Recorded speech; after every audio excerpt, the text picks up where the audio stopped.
Lillian Vance watched the sunlight dance across her worn hands, a stark reminder of all she'd endured in this unforgiving place. The whispers that followed her through Redemption Springs cut deeper than any knife. Useless. They called her a woman who couldn't bear children, couldn't cook worth a damn, and whose husband had abandoned her to the cruel western frontier of 1878. She didn't have much fight left in her, but something kept her rising each morning despite it all. "Miss Lillian, you planning on settling that tab anytime this century?" Mr. Hobbs, the general store owner, glared at her over half-moon spectacles. The ledger book before him showed a growing list of debts beside her name. "I'll have it by week's end, Mr. Hobbs," she replied, her voice steady despite the hollow feeling in her chest. "The laundry's been busy, and Mrs. Patterson promised extra for her husband's shirts." "Been hearing that for 3 months now."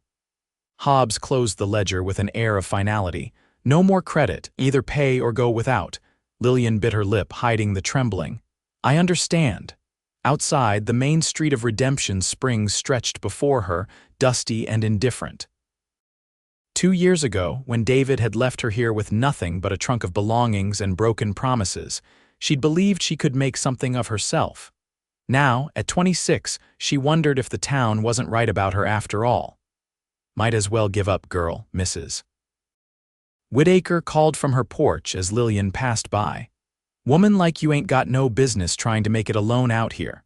Lillian quickened her pace, clutching her shawl tighter around her shoulders. The late September air carried the first hint of autumn chill, but the coldness she felt came from within. The sound of hoofbeats drew her attention as she neared her small shack at the edge of town. A stranger rode toward her on a magnificent chestnut stallion, his broad-shouldered frame silhouetted against the setting sun. As he drew closer, she noticed his weathered features, the way his eyes seemed to take in everything at once, including her. "Evening, madam," he said, tipping his hat. His voice was deep, carrying the rasp of a man who'd seen his share of dust and hardship. "Evening," she replied, wondering what business a man like him might have in their small town. Everything about him, from his worn leather duster to the way he sat his horse, spoke of life on the trail. "Name's Kieran Zachary," he said, dismounting with the fluid grace of someone who'd spent more time in the saddle than out of it. "Looking for a place to water my horse and maybe find a meal and bed for the night." "Town's that way," Lillian said, gesturing toward the main street she'd just fled. "Oakley runs the only boarding house, and there's the saloon for food, though I wouldn't recommend it unless you fancy indigestion." He smiled then, a genuine expression that transformed his face from merely handsome to something that made her heart skip. "And you are?" "Lillian Vance," she answered, surprised by her willingness to engage with this stranger when all she wanted was to disappear into her home and nurse her wounds from another difficult day. "Pleased to meet you, Miss Vance." He paused, studying her. "Or is it Mrs.? Miss now," she said quietly. "Was Mrs. once." Something in his expression shifted, an understanding that needed no elaboration. Life has a way of changing our paths when we least expect it. Before she could respond, a commotion from town drew their attention. 3 riders approached, and Lillian's stomach knotted. It was Nathan Porter and his cronies, the town's self-appointed bullies who seemed to take special pleasure in tormenting her. "Well, look what we found," Nathan called out, his voice slurring slightly from whiskey. "The town disgrace entertaining a stranger." Kieran's posture changed subtly, tension gathering in his shoulders as he stepped slightly in front of Lillian. "Evening, gentlemen. Something I can help you with?" Nathan spat a stream of tobacco juice into the dirt.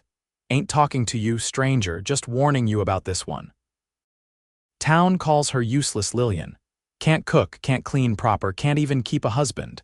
Whatever she's offering, it ain't worth your time. Lillian felt her face burn with humiliation. She'd endured 2 years of this, but having it laid bare before this stranger made the shame cut deeper.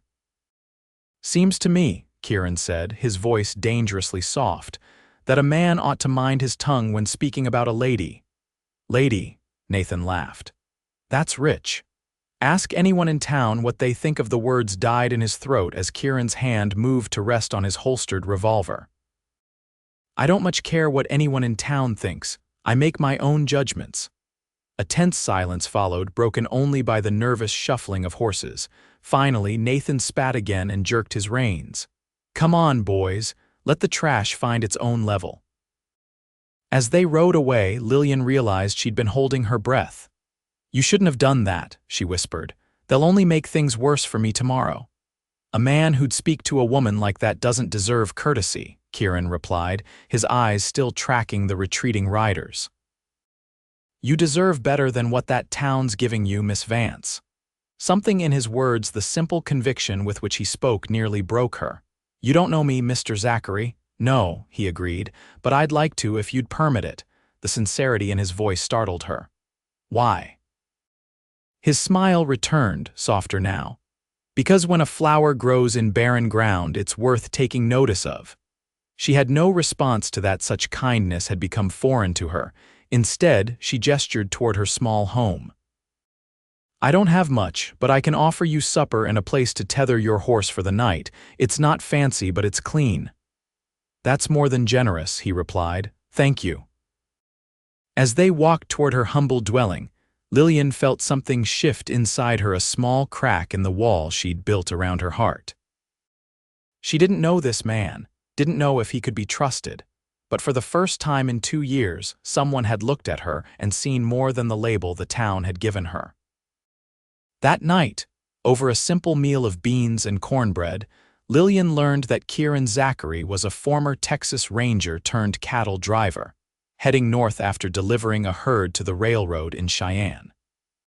He spoke little of himself, but listened intently as she reluctantly shared how she'd come to Redemption Springs with a husband who'd promised her a new life, only to abandon her when the promised prosperity failed to materialize. He left me with nothing but debts and a reputation I couldn't shake, she admitted, staring into her coffee cup. Said I was useless as a wife, couldn't give him children, couldn't make a proper home. The town was quick to believe him. And you, Kieran asked quietly, what do you believe? The question caught her off guard. No one had ever asked what she thought of herself. I don't know anymore. When enough people tell you the same thing. People are often wrong, he said firmly, especially when they judge without understanding. The next morning, Kieran surprised her by not continuing his journey. Instead, he offered to help repair her leaking roof, a task she'd been putting off for lack of funds and knowledge. I can't pay you, she warned. Not asking for payment, he replied, already assessing the damage. Just being neighborly. Throughout that day, Lillian watched in amazement as Kieran transformed her dilapidated roof. His hands were skilled and sure, moving with purpose and efficiency. When townspeople passed by, their curious stares only made him work more determinedly. By sundown, the roof was sound, and Kieran had moved on to fixing her broken porch steps. Lillian brought him water, watching the muscles in his forearms flex as he hammered a nail into place. Why are you really doing this? She asked finally. He paused, wiping sweat from his brow. Because you deserve better than what life's handed you so far. That's not an answer. Kieran set down his hammer and looked at her directly. When I rode into town yesterday, I saw a woman walking with her head high despite the weight on her shoulders. I saw someone who refused to break, even when everything around her seemed determined to break her. He hesitated. I admire that kind of strength. No one had ever called Lillian strong before. She'd been called stubborn, difficult, and of course, useless, but never strong. The words settled in her chest, warm and unfamiliar. That evening, as they shared another simple meal, Kieran told her about the ranch he hoped to build someday in Colorado, a place of his own where he could raise horses and cattle. Been saving for 5 years, he explained. Another season or 2 and I'll have enough for a decent start. It sounds wonderful, Lillian said, trying to imagine such freedom. To build something that's truly yours. That's the dream that keeps me going, he admitted. Everyone needs something to hold on to when times get rough. I used to dream of a home filled with children's laughter, she said softly, surprising herself with the confession. Even after the doctors told me it wasn't possible, I kept hoping. Foolish, I suppose. Not foolish, Kieran said. Hope is never foolish. The days that followed fell into an unexpected pattern. Kieran continued to help around Lillian's property, fixing things that had been broken for months. In return, she washed his clothes and shared her meager meals. They talked easily, their conversations growing deeper as trust built between them. Word spread through town about the stranger staying with useless Lillian. The whispers grew, speculation running wild about the nature of their arrangement. Some townsfolk began to deliberately avoid her laundry service, cutting her already precarious income further. A week after Kieran's arrival, Lillian returned from delivering laundry to find Mrs. Patterson waiting at her door, face pinched with disapproval. "I won't be needing your services anymore," the woman announced. "Town has standards, Miss Vance, even if you don't. Mrs. Patterson, I don't understand living with a man without the blessing of marriage," the older woman hissed. "It's scandalous and immoral. We've tolerated your presence because of Christian charity, but this is beyond the pale." "He's just staying in my shed," Lillian protested. "There's nothing improper save your excuses," Mrs. Patterson interrupted. "The women's auxiliary has decided. Either he goes, or what little business you have left goes." After the woman departed, Lillian sank onto her porch steps, fighting back tears of frustration. When Kieran returned from chopping firewood, he found her there, staring blankly at the horizon. "What happened?" he asked, immediately sensing her distress. She explained the ultimatum, her voice hollow. "You should go, Kieran. I can't ask you to stay when it's costing me what little I have left." Instead of agreeing, he sat beside her, his shoulder touching hers. What if there was another way? "There isn't," she said bitterly. "This town made up its mind about me long ago. Then maybe it's time to leave this town behind." She looked at him in surprise. "And go where? Do what? Everything I have, pitiful as it is here." "Come with me," he said simply. "To Colorado." Lillian stared at him, certain she'd misheard. "You can't be serious." "I've never been more serious about anything," he replied. "In the short time I've known you, Lillian Vance, I've seen more courage, dignity, and kindness in you than in this entire town combined. But your ranch dreams can change, they can grow." His hand found hers, calloused fingers enveloping her smaller ones. "The truth is, I was supposed to be passing through, but I found a reason to stay." "You're that reason, Lillian," her heart thundered in her chest. "Kieran, you barely know me." "I know enough," he said softly. "I know that when I wake each morning, my first thought is of seeing your smile. I know that when you laugh, which isn't nearly often enough, it's the sweetest sound I've ever heard. I know that you deserve far more than this town has given you." "I'm not what you think," she whispered. "What if they're right about me? What if I am useless?" His expression hardened. "Don't ever say that again, not ever." His voice grew gentle as he continued. "Lillian, when I look at you, I see the only reason I want to keep breathing. The only person who makes me think that maybe, just maybe, a life beyond the trail might be worth living." The sincerity in his eyes undid her. For 2 years, she'd been drowning in a sea of judgment and isolation, and now this man, this stranger who'd become so much more, was offering her a lifeline. "I'm afraid," she admitted. "So am I," he confessed. "But I'm more afraid of riding away from you than of whatever challenges we might face together." That night, Lillian barely slept, her mind racing with possibilities and fears. By dawn, she'd made her decision. She would go with Kieran not because she had nothing to lose, but because for the first time in years, she had something to gain. A chance at happiness, at being valued, at love. They planned to leave in 2 days, enough time to gather their meager possessions and prepare for the journey. Kieran rode into the next town to purchase supplies while Lillian sorted through the belongings of her failed life, deciding what to take and what to leave behind. As she folded a quilt her grandmother had made, a knock sounded at her door. Opening it, she found Sheriff Taylor standing on her porch, his expression grim. "Miss Vance," he said, touching the brim of his hat. "May I come in?" Her stomach knotted with apprehension as she stepped aside to admit him. Is something wrong, Sheriff? That depends on your perspective, he replied, glancing around her small home. I understand you're planning to leave town with that stranger who's been staying here. News traveled fast in Redemption Springs.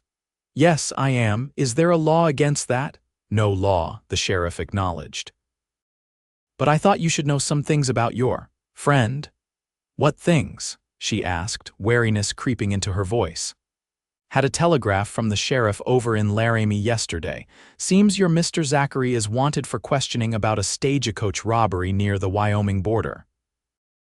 2 men killed. Lillian's blood ran cold. There must be some mistake. Description matches, Sheriff Taylor said. Former Texas Ranger riding a chestnut stallion with a white blaze. They're sending a deputy to identify him. He paused. Thought you deserved to know what kind of man you're throwing your lot in with. After he left, Lillian sat motionless, mind reeling. Could Kieran be guilty of such a crime? He'd been nothing but kind and honorable in their time together.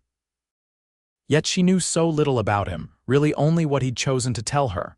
When Kieran returned that evening laden with supplies, she confronted him immediately, watching his face carefully as she related the sheriff's visit. Is it true? She asked, heart pounding.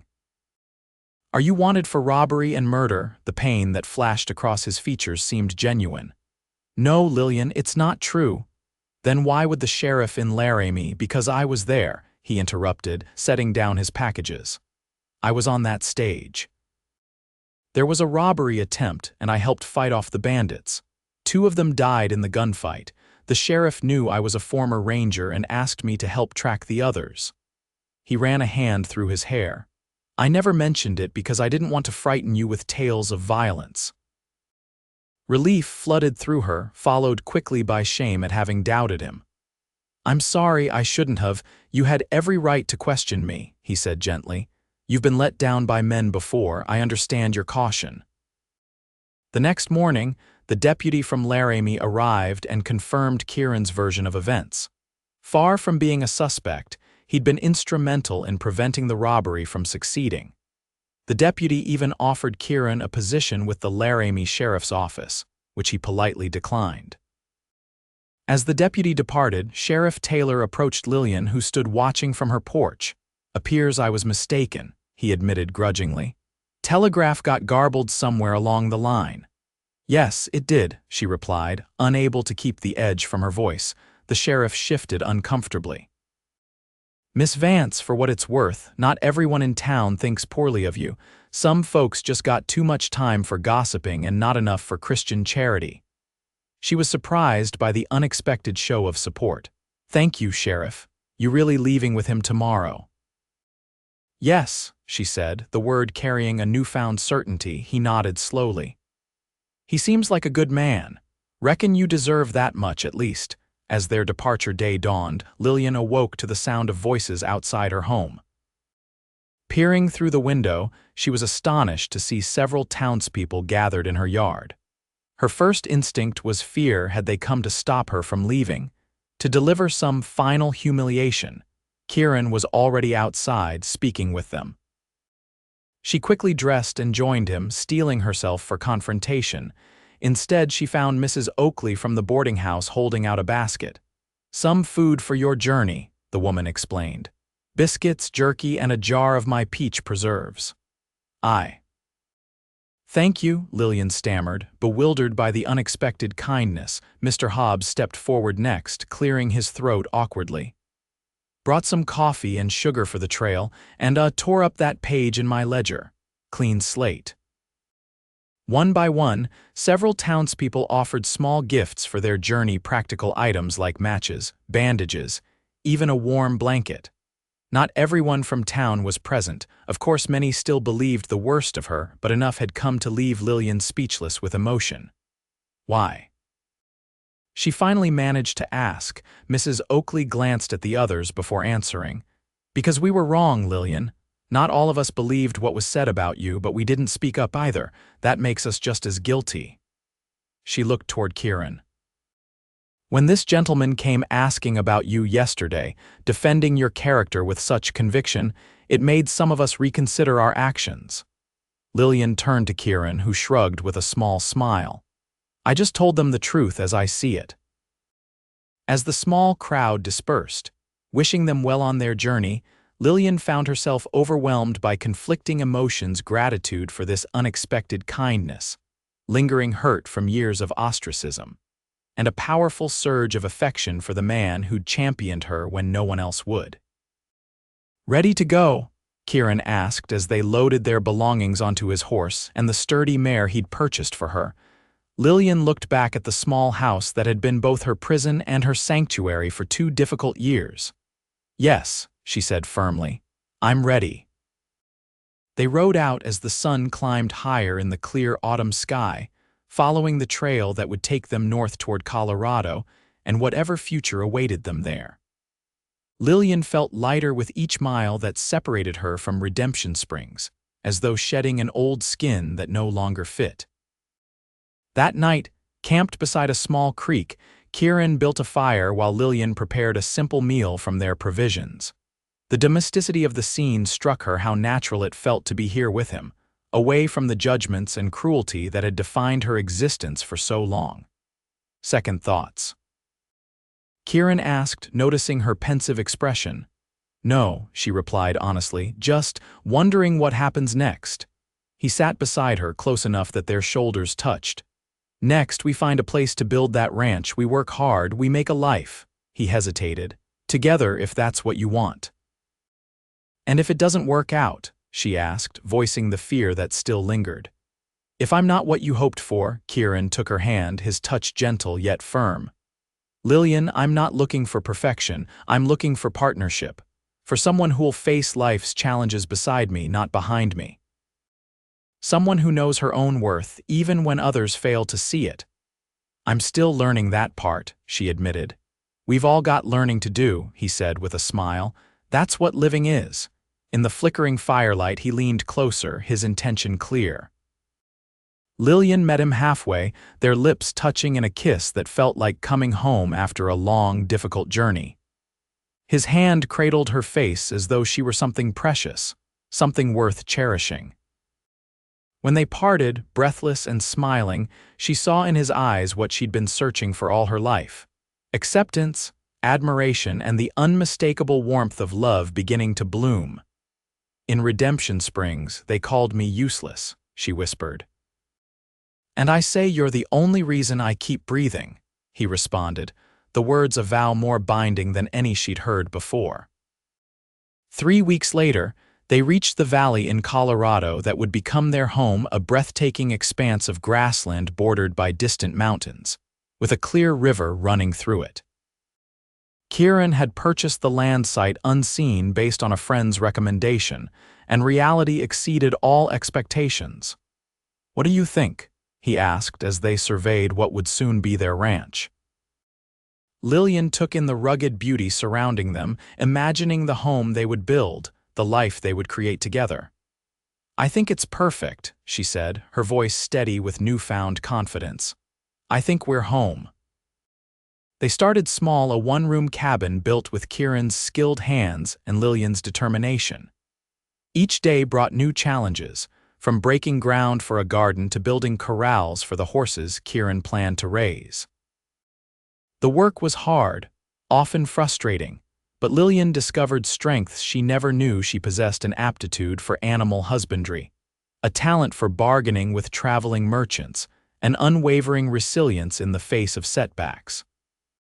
As winter descended on their valley, transforming it into a wonderland of pristine white, they celebrated Christmas in their modest cabin. Kieran presented Lillian with a simple gold band, not an engagement ring, but a promise. "I want to court you properly," he explained. "Not because circumstances threw us together, but because I choose you, Lillian Vance. Every day I choose you." Tears filled her eyes as she accepted the ring. "And I choose you, Kieran Zachary. Every day."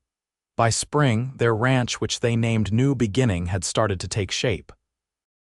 Kieran purchased their first breeding horses, while Lillian established a thriving vegetable garden and began selling handmade soaps and candles to passing travelers and nearby settlers. Word spread about the quality of Zachary horses and Lillian's goods. People began to seek them out, not just for commerce, but for the warm hospitality they offered. Their home became a gathering place for neighboring ranchers and their families, a far cry from the isolation Lillian had known in Redemption Springs. On a perfect summer evening, as they sat on the porch of their now expanded cabin watching the sunset paint the mountains gold, Kieran took her hand. "Marry me, Lillian," he said simply. "Not because you need me or I need you, but because together we're better than we ever could be apart." Her answer was immediate and certain. Yes, they were married 2 weeks later under an arch of wildflowers with their newfound friends and neighbors as witnesses. As Lillian spoke her vows, she realized how far she had come from the woman who had once believed herself to be useless, unworthy of love or respect. That night, as husband and wife, they stood under a canopy of stars, their future stretching before them as vast and promising as the western sky. "Are you happy?" Kieran asked, his arms around her waist, his chin resting on her shoulder.